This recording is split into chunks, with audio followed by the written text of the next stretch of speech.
On va voir dans cette vidéo pourquoi vos vidéos YouTube en affiliation Amazon ne convertissent tout simplement pas. Ça va être le début de cette vidéo. Alors pour ceux qui veulent savoir un petit peu, j'ai pris quelques petites forcément notes. C'est assez rapide, c'est la vidéo peut-être la plus courte parmi mon challenge de une vidéo par jour pendant 30 jours, même si j'ai pas forcément tenu la cadence, mais on y arrive, vous inquiétez pas, il y a déjà 7 vidéos qui est sortie, on en est à la 8e. N'hésitez pas à vous abonner à cette chaîne pour ceux qui veulent faire de l'affiliation avec Amazon et YouTube. Bon, bien évidemment, je suis aussi en train de faire d'autres choses à côté, mais ça, j'en reparlerai un petit peu plus tard. Bon, pour ceux qui souhaitent, on va voir un petit peu pourquoi. Tout simplement, on n'arrive pas à convertir les vidéos et ça ne fait absolument pas de vente et ça ne fait pas de vues non plus. En fait, c'est juste parce que votre public n'est pas intéressé par votre contenu. Soit si les gens que vous touchez n'est pas du tout intéressé au produit, ou cela ne va pas justement le faire. En fait, quand on met une vidéo en ligne, déjà il faut prendre pas mal de paramètres en cause. Et si c'est votre première vidéo, c'est pas grave. C'est vraiment si c'est au bout d'une centaine, allez même une cinquantaine de vidéos, vous n'avez toujours pas amélioré quoi que ce soit sur toutes vos vidéos, il y a un problème. Il faut s'améliorer forcément sur le contenu, sur la niche que vous êtes. Il faut aussi pourquoi pas se remettre en question parce que promouvoir des trucs qui n'ont rien à voir avec votre contenu, ça peut perdre vraiment votre audience. Donc en fait tout est important. Par exemple la qualité des vidéos qui sont filmées avec une caméra, oui, mais si c'est il y a de la tremblote, vous savez pas ce que vous dites, pardon. Il y a plein de choses comme ça.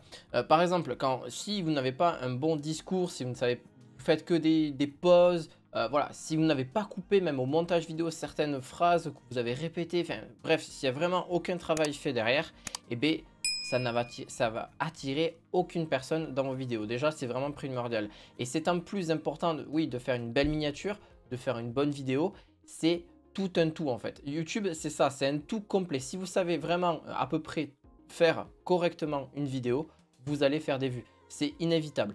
Si vous ne savez pas faire de montage vidéo, de Photoshop, entre guillemets, ou Canva, ou CapCut avec le montage vidéo, ou ce que vous voulez, il faut que vous sachiez faire toutes ces compétences déjà tout seul. Vous vous lancez, vous commencez à faire certains petits montages. Vous n'êtes pas obligé d'être un professionnel. Il existe des tas de tutoriels sur Internet pour vous aider, et gratuitement sur YouTube. C'est vraiment le nécessaire. Vous allez trouver vraiment les niches. Alors oui, c'est sûr, ça prend du travail. Oui, c'est sûr, ça prend du temps, mais aucun travail, aucun business en ligne ne prend que 10 minutes par jour. C'est quand c'est automatisé que ça prend que quelques dizaines, allez, dizaines de minutes, j'exagère, mais peut-être que quelques heures par jour. Vous voyez, là, vous êtes au début, c'est normal que vous n'avez pas les premiers résultats, c'est normal que vous n'avez pas de... en fait, que vous ne comprenez pas la situation et que vous avez que quelques dizaines d'abonnés ou vraiment rien du tout, voire inexistant. Et que vous soyez inexistant même vis-à-vis de l'algorithme de Google et de YouTube. Donc, parce que oui, il faut le rappeler, mais vos vidéos peuvent finir aussi sur Google, dans les moteurs de recherche. Et ça, c'est encore plus important.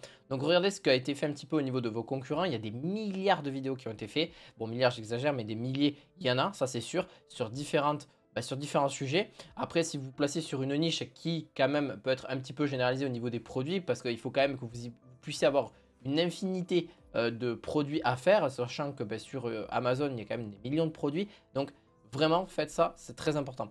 Une chose que j'ai déjà rajoutée dans l'une de mes vidéos, c'est s'il vous plaît, soyez un petit peu plus sincère. Si ça sent trop la pub, ça ne fera pas du tout de vente. Donc, n'hésitez pas il ne faut pas chercher à vendre absolument le produit. Ce n'est pas forcément le but, c'est de renseigner le produit, donc de répondre à un problème, de répondre à une demande. Et c'est ça, en fait. C'est de répondre en fait aux besoins de ce produit. Mettez-vous à la place du client. Et ça, je vais souvent le dire, c'est extrêmement important. Je l'ai rajouté sur mon canal Telegram que tu peux rejoindre dans la description si tu veux. C'est gratuit, n'hésite pas. Et vraiment, c'est important parce que quand on voit les personnes qui ne sont pas du tout sincères et qui, voilà, ils sont là, vas-y, achète ça parce qu'il fait telle mesure, il fait tel truc, machin, oui, c'est une chose. C'est vraiment, c'est les caractéristiques que n'importe qui peut le lire. C'est pas sur ça qu'il est intéressé. Quand il a fait la recherche, c'est aussi d'avoir un avis externe, d'avoir un avis sur quelqu'un qui a pu avoir le produit soit en main ou soit d'avoir fait énormément de recherches pour, entre guillemets, énormément de recherches, j'exagère, mais en tout cas d'avoir été passionné dans un domaine pour pouvoir promouvoir ce type de produit. Quand moi, par exemple, je mets un produit en avant, j'aurais fait les recherches avant. Je me serais renseigné comment l'utiliser, comment faire, comment le mettre en application, etc. etc.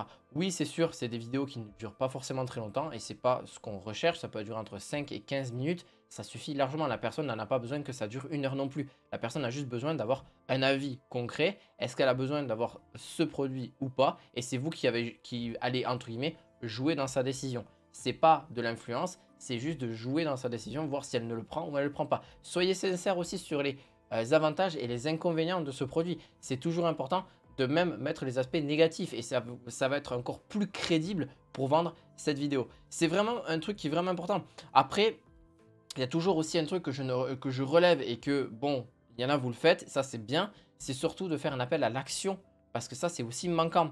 Par exemple, là c'est ce que j'ai fait pendant cette vidéo, vous en êtes rendu compte, ben, tant mieux si vous en êtes rendu compte, c'est de faire des appels à l'action qui soient plus ou moins, entre guillemets, clairs pour vraiment, si c'est pas dit clairement, ben, les gens ne vont pas comprendre et c'est vraiment important de le faire parce que sinon, ben, ils vont zapper et ils vont dire, bon, ben, la vidéo elle était bien, bon, si ils vont s'abonner peut-être naturellement parce que c'est voilà, c'est ancré maintenant dans le jargon de tout le monde de s'abonner à une chaîne YouTube, de se follow à un compte Instagram, tout ce que tu veux. Ben, oui, c'est rentré dans les nurses. Donc, si vraiment votre travail est bien, ben, forcément, il s'abonnera automatiquement. Vous n'êtes pas obligé de demander l'abonnement. Mais par exemple, de demander le lien, ça aussi, c'est un truc que je vois souvent. Le lien, ben, soit il n'est pas visible, mettez-le dans les premiers, le lien de votre lien d'affiliation. Soit vous le dites dans votre vidéo, mais vous le mettez aussi en description dans les premiers liens pour que ça apparaisse directement. Parce que je vous rappelle que sur YouTube, il y a une petite barre qui tout simplement va vous dire ah, la petite barre, ben, on la voit pas entièrement. Donc du coup, il faut défiler, il faut faire afficher plus. Et là, oui, ben, c'est un peu gênant parce que la personne n'a pas forcément envie, alors qu'elle veut juste cliquer sur un lien d'un seul produit. Et là, elle clique et c'est bon. Alors bien sûr, ça peut concerner aussi plusieurs produits, donc pour certaines choses. Donc ça, c'est vraiment important aussi de vraiment faire la part des choses avec ça. Par contre, des produits pas cool. Ça, quand je dis produits pas cool, c'est qu'il y a des produits qui, entre guillemets, bah, si tu parles de produits qui ne font pas rêver ou qui ont comment je peux vous expliquer? En gros, qui est la possibilité d'avoir déjà en fait, des témoignages, des avis, bah, tout ça, ça va rajouter un tout. Si vraiment vous avez tous les avis et que c'est un produit un petit peu phare et qui a toujours fait un petit peu de vente, etc., et qu'il y a une masse de personnes qui est intéressée, automatiquement vous allez faire des ventes parce que c'est des gens qui recherchent un avis concret et positif sur le produit et vous allez forcément faire des ventes. Et ça c'est pareil, c'est trouver les bons produits, c'est pas très compliqué. Vous regardez si ça a de bons avis, c'est légitime, même si elle peut avoir des mauvais avis. Et une petite astuce pour vous, lisez les mauvais avis aussi, c'est très important parce que c'est là où vous allez pouvoir en rajouter davantage sur votre script de vidéo et vous allez pouvoir ajouter un petit peu de la crédibilité supplémentaire aussi sur votre point de vue, sur la recherche que vous avez fait. Et vous pouvez aller même sur d'autres sites que Amazon, hein, vous pouvez voir aussi sur Cdiscount, sur d'autres plateformes pour vous faire un avis et même carrément regarder des vidéos de concurrents. C'est comme ça que moi je fais en tout cas pour m'avoir un avis pas juste objectif et où j'ai jamais testé le produit ou quoi que ce soit, ou voilà, tout le monde a un avis sur quelque chose, et bien votre avis peut être aussi important pour, en tout cas, donner votre avis en vidéo. Et ça, tout le monde le fait, ça existe déjà depuis la nuit des temps. Confiance aussi, non merde, en gros, c'est pas d'avis ou de témoignage. Si les personnes ne parlent pas du produit, bah, ça sert à rien, c'est ce que j'ai dit un petit peu, pas assez crédible, etc. C'est un petit peu ce que j'ai fait aussi. Pas assez optimisé pour les SEO. Ça, c'est un truc que je vois très souvent. Les titres sont même pas recherchés, c'est assez vague. Donc forcément, ça fera peu de vues. Les personnes ne vont pas vous trouver sur les réseaux sociaux. Et que ce soit sur YouTube ou sur d'autres, bah, voilà, sur Google, bah, ils vont pas vous trouver. Et si tu n'as pas les bons mots-clés, si tu ne choisis pas les bons mots-clés, il existe, comme je vous l'ai dit, une extension que vous pouvez utiliser qui s'appelle vidIQ, qui est un outil très sympa pour commencer. Gratuit d'ailleurs, hein. Vous avez une version payante mais elle n'est pas forcément obligatoire. Moi pendant des années j'ai utilisé la version gratuite. Et bien elle pourra vous donner les mots-clés dans les vidéos de certains de vos concurrents, de regarder un petit peu ce qui fonctionne, ce qui ne fonctionne pas, etc. Et comment on regarde ce qui fonctionne, c'est déjà si ce produit a déjà été fait sur YouTube, et ça veut dire qu'il y a des gens qui sont intéressés. Pas juste une ou deux vidéos, s'il y a une dizaine de vidéos, c'est que c'est pas mal. Ou alors si ça a déjà été fait niveau, on va dire anglophone, mais pourquoi pas le faire en France. Si le produit est sur le marché français, ben, n'hésitez pas du tout. Voilà, donc c'est vraiment important. Et le titre, par contre, quand je vous dis les mots-clés, c'est sur le titre et c'est sur la description. Ça vous paraît vraiment banal, mais c'est le plus important. Parce que la miniature, oui, c'est du tape à l'œil. Donc ça, il faut que ce soit aussi crédible aussi. Parce que forcément, si vous ne l'avez pas, ben, vous ne ferez pas non plus de vente. Et il ne faut pas non plus que ce soit trop aguicheur ou ce qu'on appelle, entre guillemets, putaclic, où, entre guillemets, ben, la personne ne va pas retrouver ce qu'il y a dans la vidéo. Donc si vous n'avez pas du tout de... Ben, en fait, que ce soit pas coordonné, entre guillemets, si c'est pas relié, ben, vous n'avez pas du tout la possibilité ben, de faire de vente. La personne, elle va se sentir complètement abasourdie par le... Vous l'avez compris par la vidéo, elle va dire mais c'est pas du tout ça, la miniature c'était ça et là c'est pas du tout ça. Et ça a été fait pendant un temps, il y a quelques années de ça. Aujourd'hui ça se fait beaucoup moins et je le constate, mais vraiment c'est un truc qu'il faut vraiment travailler. C'est une bonne miniature qui parle bien du produit, donc bien mettre en avant. Et ensuite, vous pourrez faire des ventes. Voilà. Par contre, le bon timing, parce que forcément, il y a aussi des mauvais moments. Publier une vidéo, par exemple, à 3 h du matin, bah oui, forcément, ça fera moins de vues, surtout si c'est sur le marché français. Donc, il y a des heures forcément à respecter, c'est sûr, et aussi des créneaux, entre guillemets, et même des saisons. C'est ça que j'ai envie de vous dire aussi, parce que pour beaucoup, bah, ouais, je vais publier des claquettes ou je ne sais quoi, enfin, comme produit de plage, ou même carrément des piscines.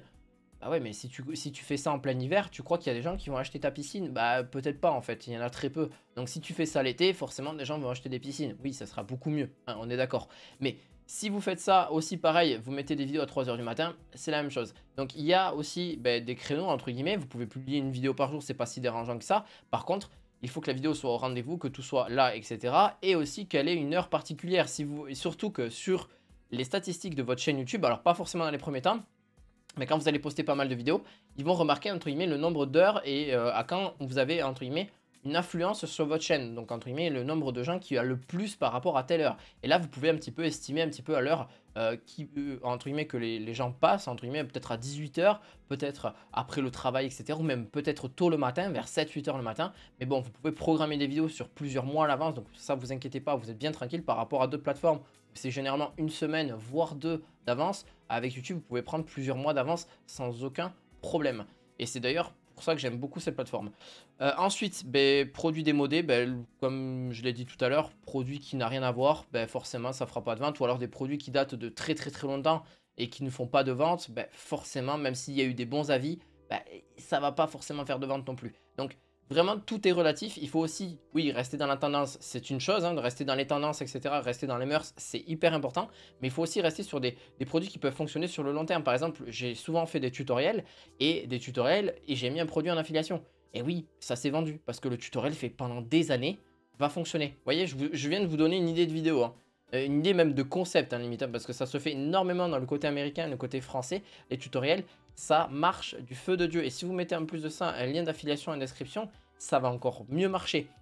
En plus de ça, vous allez générer, comme je vous rappelle, hein, YouTube, c'est aussi, vous pouvez générer grâce à ça de l'argent. Et en plus de ça, vous allez générer de l'argent avec vos commissions d'affiliation Amazon. Mais c'est pas beau. Ben si. Et en plus de ça, avec tout ce que je vous ai dit là, si ça débloque pas plus de conversion et plus de, entre guillemets, plus de points pour votre chaîne, entre guillemets, et bien là, je sais pas trop quoi faire. Par contre aussi, c'est de pas vraiment, ça c'est vraiment un truc que je vous ai pas donné, mais pas de réponse. En gros, c'est ignorer les commentaires, c'est une chose qui, pour moi, il n'est pas à faire. C'est très important de répondre aux questions des personnes, parce que si ça, vous ne répondez pas, votre communauté ne sera pas active. C'est important de répondre aux questions, même si c'est pas dans la journée même, si ça peut être le lendemain. Après, si vous avez des milliers de commentaires, je peux comprendre que c'est un peu plus difficile. Mais si c'est que quelques dizaines de commentaires par-ci par-là, 5-6 commentaires en une semaine ou une dizaine de commentaires en une semaine, qu'est-ce que c'est? C'est rien.